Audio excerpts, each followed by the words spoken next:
کائنات بہت وسیع اور حیران کن ہے۔ زمین اور اس پر زندگی بہت ہی پیچیدہ ہے، لیکن ان سب چیزوں کی شروعات کیسے ہوئی؟ پیدائش کی کتاب سے پتہ چلتا ہے کہ ان سب چیزوں کا ایک خالق ہے، لیکن بہت سے لوگ پیدائش میں لکھی اس بات کو سمجھ نہیں پاتے یا اسے ایک من گھڑت کہانی خیال کرتے ہیں۔ پاک کلام میں کائنات کی تخلیق کے بارے میں جو کچھ بتایا گیا ہے، کیا اس پر یقین کیا جا سکتا ہے؟ سائنسدانوں کا خیال ہے کہ یہ کائنات 14 ارب سال پرانی ہے۔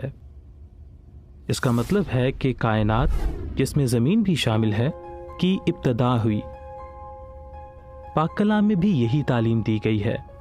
پیدائش 1 باب کی 1 آیت میں لکھا ہے، خدا نے ابتدا میں زمین و آسمان کو پیدا کیا۔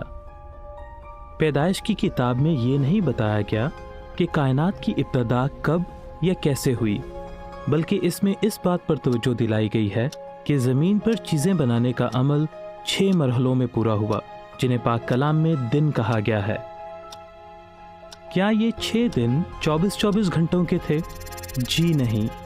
پاک کلام میں دن کے لیے استعمال ہونے والا عبرانی لفظ ایک چھوٹے یا لمبے عرصے کی طرف اشارہ کر سکتا ہے۔ پیدائش کی کتاب میں تخلیق کے سارے عرصے کو ایک دن بھی کہا گیا ہے، جس دن خداوند خدا نے زمین و آسمان کو بنایا۔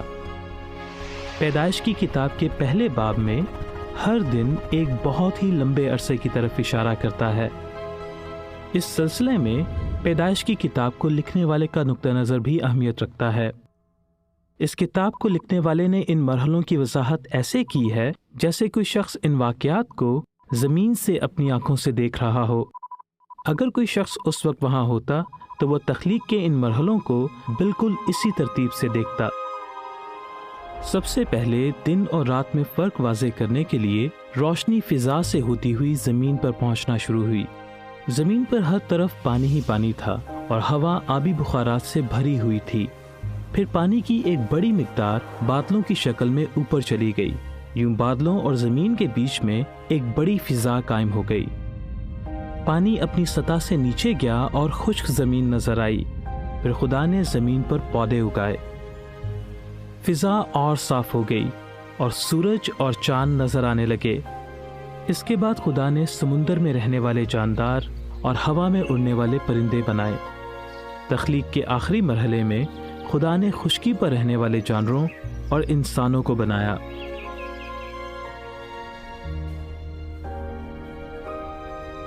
پیدائش کی کتاب میں تخلیق کے حوالے سے جو کچھ بتایا گیا ہے، اس کے عین مطابق پاک کلام میں لکھا ہے، ظاہری بات ہے کہ ہر گھر کو کسی نے بنایا ہے، لیکن سب چیزوں کو خدا نے بنایا ہے۔